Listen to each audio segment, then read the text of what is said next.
Equality और liberty political philosophy के cornerstone concepts हैं और ये कॉन्सेप्ट्स जस्टिस को, गवर्नेंस को और ह्यूमन राइट्स के डिस्कोर्स को शेप करते हैं। आज हम इक्वालिटी और लिबर्टी का फिलोसफिकल पर्सपेक्टिव देखेंगे। Hello everyone, welcome back to my channel. अब इनलाइटनमेंट क्या एम्फेसाइज करती है इक्वालिटी के बारे में कि वो कहती है कि हर इंडिविजुअल इनहेरेंटली इक्वल है रिगार्डलेस ऑफ उसके सोशल स्टेटस और ओरिजिन। और एनलाइटनमेंट लिबर्टी के बारे में ये कहता है कि इंडिविजुअल्स के पास फ्रीडम होनी चाहिए अपने इंटरेस्ट को, अपने गोल्स को, अपनी ज़िंदगी गुजारने के लिए किसी भी गवर्नमेंट इंटरफेरेंस के बगैर वो परस्यू कर सके। ये लिबर्टी है। जबकि जस्टिस क्या है कि जस्टिस इंश्योर करता है कि हर इंडिविजुअल जो है उसको फेयरली ट्रीट किया जा रहा है, वो अपनी ड्यू रिस्पेक्ट रिसीव कर रहा है और वो जो है वो अकॉर्डिंग टू लॉ और मॉरल प्रिंसिपल्स होने चाहिए। अब फिलोसफिकल फाउंडेशंस में हम जॉन लॉक को देखते हैं, जे रोसो को देखते हैं, इमैनुअल कैंट को देखते हैं। लॉक ने कहा, उसने एडवोकेट किया नेचुरल राइट्स। अब जॉन लॉक ने नेचुरल राइट्स को एडवोकेट किया जिसमें लाइफ है, लिबर्टी है, प्रॉपर्टी है और ये इन अलाइनेबल कॉन्सेप्ट्स हैं और ये एम्फसाइज करता है गवर्नमेंट के रोल को कि गवर्नमेंट जो है वो सिक्योर करे इन राइट्स को, इन इंडिविजुअल के राइट्स को। जे रोसो ने जनरल विल का कॉन्सेप्ट डेवलप किया और इस कॉन्सेप्ट के अकॉर्डिंगली लिबर्टी इन्वॉल्व करती है कि लिविंग अंडर लॉज और one give on self in a social contract. एक सोशल कॉन्ट्रैक्ट बनाया जाए और उस सोशल कॉन्ट्रैक्ट के अकॉर्डिंगली, लॉज के अकॉर्डिंगली जो है वो इंडिविजुअल्स अपनी लाइफ स्पेंड करें। जबकि इमैनुअल कैंट ये कहते हैं कि उन्होंने एक principles of universal human dignity introduce कराया और ये एजर्ट किया कि हर इंडिविजुअल जो है वो एक एंड इन देमसेल्व्स है, वो डिज़र्व करता है इक्वल रिस्पेक्ट, वो डिज़र्व करता है इक्वल राइट्स। अब हम मॉडर्न रेलिवेंस कैसे देख सकते हैं इन फिलोसफिकल फाउंडेशंस की कि कॉन्स्टिट्यूशनल राइट्स हैं जैसे कि declaration of right of men of the citizen 1789 में फ्रांस में, it was directly inspired by the enlightenment principles. UDHR है, universal declaration of human rights 1948। इसने लिबर्टी को, इक्वालिटी को और जस्टिस को कोडिफाई किया एज यूनिवर्सल इंटाइटलमेंट्स।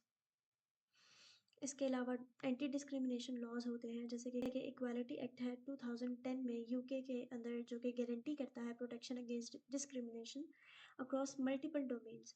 और ये जो है वो रोसोस के एम्फेसिस को ऑफ कलेक्टिव जस्टिस को रिफ्लेक्ट करता है। यूटिलिटेरियनिज्म में और ग्रेटेस्ट गुड में क्या देखते हैं? अब बेसिकली यूटिलिटेरियनिज्म क्या है? यूटिलिटेरियनिज्म प्रायोरिटाइज करता है उन एक्शंस को जो कि मैक्सिमाइज करें ओवरऑल हैप्पीनेस और well being for the greatest number of people. Utilitarianism में मैक्सिमम पॉपुलेशन की वेल बीइंग को और ओवरऑल हैप्पीनेस को जो है वो प्रायोरिटाइज किया जाता है। इक्वालिटी अंडर यूटिलिटेरियनिज्म क्या है कि ये इनकरेज करती है इक्वल डिस्ट्रीब्यूशन ऑफ रिसोर्सेज और opportunities to promote all the greatest good for all. और लिबर्टी यूटिलिटेरियनिज्म के अंडर ये है कि इंडिविजुअल लिबर्टी वैल्यूड है यूटिलिटेरियनिज्म के अंदर, as long as it does not harm others और प्रमोट ओवरऑल हैप्पीनेस। अब जेमरी बेंथन जो है वो एडवोकेट करते हैं quantitative approach of happiness including felicific calculus. और ये फाल्सिफिक कैलकुलस जो है ये मैयर करता है प्लेजर को और पेन को।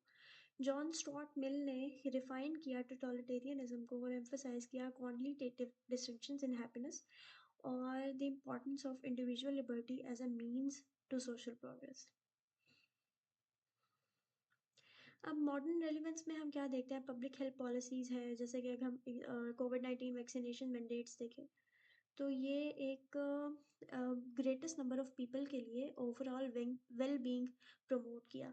तो इसको हम इस पब्लिक हेल्थ पॉलिसी को हम, जो कि कोविड-19 की पॉलिसी थी, तो यूटिलिटेरियनिज्म के अंडर देख सकते हैं। सोशल वेलफेयर प्रोग्राम्स हैं जैसे कि social security in the United states, उसमें यूटिलिटेरियन जो है वो एस्पिरेशंस होती हैं। तो बेसिकली इक्वालिटी, लिबर्टी ये हमने इनलाइटनमेंट में देखी, यूटिलिटेरियनिज्म में देखी कि मेन मकसद इनका ओवरऑल वेलबींग ही होता है without harming others. Classical liberalism and individual freedoms में सबसे पहले इंडिविजुअल राइट्स आते हैं, और क्लासिकल लिबरलिज्म एम्फसाइज करता है इंडिविजुअल राइट्स को, जिसमें फ्रीडम ऑफ स्पीच है, रिलीजन है, असेंबली है, और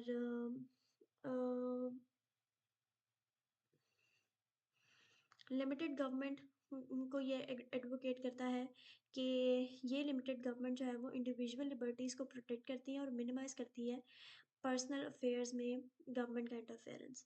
और रूल ऑफ लॉ में जो क्लासिकल लिबरलिज्म है वो अपहोल्ड करता है रूल ऑफ लॉ, और इंश्योर करता है कि हर किसी को सेम लीगल स्टैंडर्ड दिया जाए, सेम लीगल प्रोसीजर्स से गुजरे वो, कोई भी जो है वो इनइक्वालिटी ना हो। अब फिलोसॉफिकल फाउंडेशंस में जॉन लॉक क्लासिकल लिबरलिज्म में उन्होंने सबसे पहले जो स्ट्रेस्ड आउट किया वो इंडिविजुअल लिबर्टी और प्रॉपर्टी राइट्स को किया, और उन्होंने ये आर्ग्यू किया कि गवर्नमेंट एग्जिस्ट ही इसीलिए करती है कि वो प्रोटेक्ट करे इन फ्रीडम्स को। अब एडम स्मिथ आते हैं। एडम स्मिथ बेसिकली ही चैम्पियंड फ्री मार्केट्स, और उन्होंने इकोनॉमिक लिबर्टी को और सोशल प्रोस्पेरिटी को एक मैकेनिज्म के तौर पे, फ्री मार्केट्स के तौर पे जो है वो उन्होंने इलेबोरेट किया। अब मॉडर्न रेलिवेंस में हम क्या देख सकते हैं कि फ्री स्पीच प्रोटेक्शन है, जैसे कि द फर्स्ट अमेंडमेंट जो थी यूनाइटेड स्टेट्स की, उसने फ्रीडम ऑफ एक्सप्रेशन को इंश्योर किया, जो कि रिफ्लेक्ट करती है लॉ की और मिल्स के प्रिंसिपल को। प्रॉपर्टी राइट्स हैं, इकोनॉमिक लिबर्टीज़ हैं, इंटेलेक्चुअल प्रॉपर्टी लॉज जो हैं वो इंटेलेक्चुअल प्रॉपर्टी लॉज जो हैं वो प्रोटेक्ट करते हैं क्रिएटिविटी को और इनोवेशन को, और ये इसेंशियल होते हैं इकोनॉमिक लिबर्टी के। मार्केट रेगुलेशंस में एंटी ट्रस्ट लॉज जैसा कि शेयरमैन एक्ट है, वो बैलेंस करता है फ्री मार्केट प्रिंसिपल्स को, जिसमें फेयरनेस होती है, और वो मोनोपोलिस्टिक प्रैक्टिसेस को एड्रेस करता है। मार्क्सिज्म और इकोनॉमिक इक्वालिटी। अब कार्ल मार्क्स और फ्रेडरिक एंकल ने क्रिटिसाइज किया कैपिटलिज्म को कि ये इनहेरेंटली एक्सप्लॉयटेटिव है, और एम्फसाइज किया कि क्लास स्ट्रगल है, और एडवोकेट किया कि प्राइवेट प्रॉपर्टी को अबॉलिश करना चाहिए। अगर हम प्राइवेट प्रॉपर्टी को अबॉलिश नहीं करेंगे तो इकोनॉमिक इक्वालिटी नहीं आ सकती। और हिस्टोरिकल मटेरियलिज्म में मार्क्स की थ्योरी ये कहती थी कि सोसाइटल स्ट्रक्चर्स जो हैं वो इवॉल्व हुए हैं, और वो उनके इवॉल्व होने की वजह इकोनॉमिक सिस्टम्स थी, और इस वजह से ये सोसाइटल स्ट्रक्चर्स जो हैं वो इवॉल्व हुए हैं, और ये पोजिट करते हैं कि सोशलिज्म एक इनएविटेबल सक्सेसर है कैपिटलिज्म का। अब मॉडर्न रेलेवेंस में हम क्या देख सकते हैं कि लेबर प्रोटेक्शन लॉज हैं, जैसे कि मिनिमम वेज लॉज होते हैं, और प्रोग्रेसिव टैक्स सिस्टम्स होता है वेल्थ डिस्ट्रीब्यूशन में, पब्लिक ओनरशिप लॉज हैं। इस तरह के हमें बहुत सारे लॉज जो हैं वो इकोनॉमिक इक्वालिटी के ऊपर मिलेंगे। फेमिनिज्म और जेंडर इक्वालिटी क्या है कि बेसिकली उसमें फेमिनिज्म ये एडवोकेट करता है कि उसमें वुमेन को इक्वल राइट्स मिले, अपॉर्चुनिटीज़ हों औरतों के लिए हर एरिया ऑफ लाइफ में, चाहे वो एजुकेशन है, वो एम्प्लॉयमेंट है, वो पॉलिटिकल पार्टिसिपेशन है, वो कोई भी अपॉर्चुनिटी है लाइफ की, उसमें उनको इक्वल पार्टिसिपेशन मिले। और ये फेमिनिज्म जो है वो पेट्रियार्की को बेसिकली चैलेंज करती है, पेट्रियार्कल स्ट्रक्चर्स को चैलेंज करती है, पेट्रियार्कल नॉर्म्स को चैलेंज करती है, जो कि हिस्टोरिकली वुमेन के लिए बड़ा डिसएडवांटेज्ड साबित रहे हैं। और हम इक्वल पे एक्ट देखते हैं 1963 का यूएस में, जिसमें एड्रेस किया गया था कि वेज डिस्पैरिटी नहीं होनी चाहिए जेंडर की बेस पे। जेंडर रिप्रेजेंटेशन जो है वो नॉर्वे के अंदर औरतों का लेजिस्लेचर में एक कोटा होता है, जिसमें वो प्रमोट करता है जेंडर इक्विटी को डिसीजन मेकिंग में। अब हम फिलोसफिकल रेलेवेंस क्या देखते हैं कि इसमें इंटरसेक्शनल फेमिनिज्म है, कि कंटेम्प्रेरी फेमिनिस्ट हैं जैसे कि किम्बर्ले क्रेंशॉ, वो हाईलाइट करते हैं कि किस तरह से आइडेंटिटी ओवरलैप होती है, आइडेंटिटीज़ में रेस आती है, क्लास आता है, जेंडर आता है, और ये ओवरलैपिंग कंपाउंड इनइक्वालिटी की वजह बनती है। उन्होंने एक्सप्लोर किया कि जेंडर जो है वो एक सोशल कंस्ट्रक्ट है और एम्फसाइज किया कि औरतों की वुमेन्स की एग्जिस्टेंशियल फ्रीडम होनी चाहिए। और उसके अलावा मैरी वॉलस्टोनक्राफ्ट उन्होंने एडवोकेट किया कि वुमेन की एजुकेशन होनी चाहिए, वो पार्टिसिपेट करें पब्लिक लाइफ में, वो चैलेंज करें पेट्रियार्कल स्ट्रक्चर्स को।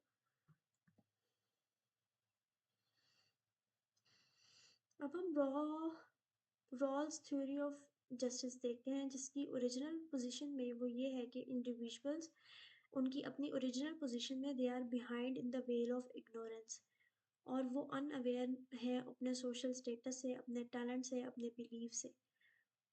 वो एक इग्नोरेंस की लाइफ गुजार रहे हैं। और उन्होंने आर्ग्यू किया कि जो प्रिंसिपल्स ऑफ जस्टिस है वो they should be chosen from impartial perspectives, और इंश्योर करें वो कि हर एक के लिए फेयरनेस हो, इक्वालिटी हो, जेंडर बेस्ड डिसीजन मेकिंग ना हो। उसके अलावा उन्होंने he emphasised the importance of protecting fundamental rights. Fundamental rights protect नहीं होंगे, रूल ऑफ लॉ इंश्योर नहीं हो सकता। और he also emphasize the liberties of all members of the society. अगर आप किसी को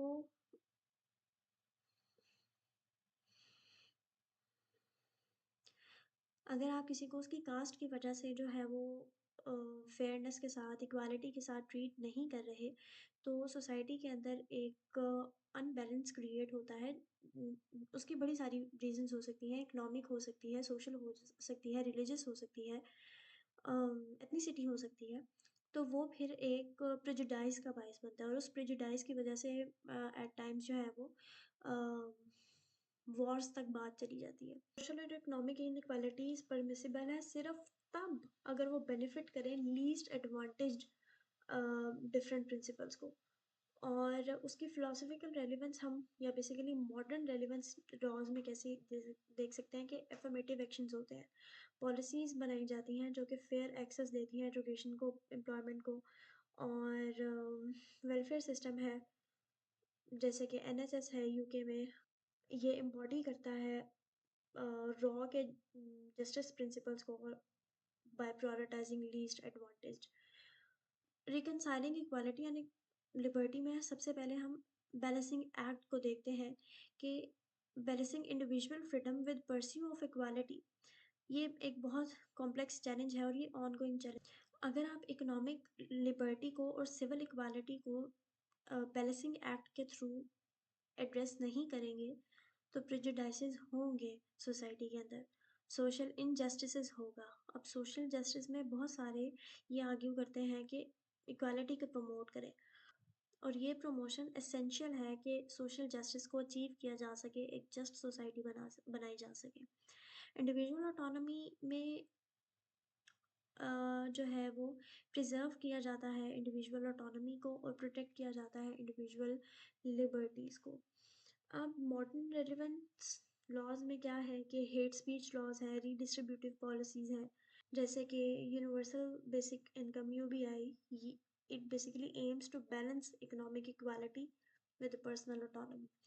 सो बेसिकली फिलोसफिकल रेलिवेंस और फिलोसफिकल टेंशन बिटवीन इक्वालिटी और लिबर्टी जो है वो एक कॉम्प्लेक्स टॉपिक है। एनलाइटनमेंट आइडियाज़ है, यूटिलिटेरियन एथिक्स है, मार्क्सिस्ट क्रिटिक्स है, फेमिनिस्ट थ्योरीज है, रॉल्सियन जस्टिस है, ये एक डाइवर्स फ्रेमवर्क ऑफर करते हैं, और इसमें एक बैलेंसिंग एक्ट बहुत ज़रूरी होता है। और जैसे कि सोसाइटीज़ चैलेंजेस फेस करती हैं, जैसे कि डिजिटल प्राइवेसी है, एआई गवर्नेंस है, क्लाइमेट जस्टिस है, तो ये फिलोसफिकल इंसाइट जो है ये हर इस तरह के पर्सपेक्टिव के लिए बड़ा क्रूशल रोल प्ले करती हैं इन शेपिंग फेयर और equitable future. That's for today, see you in the next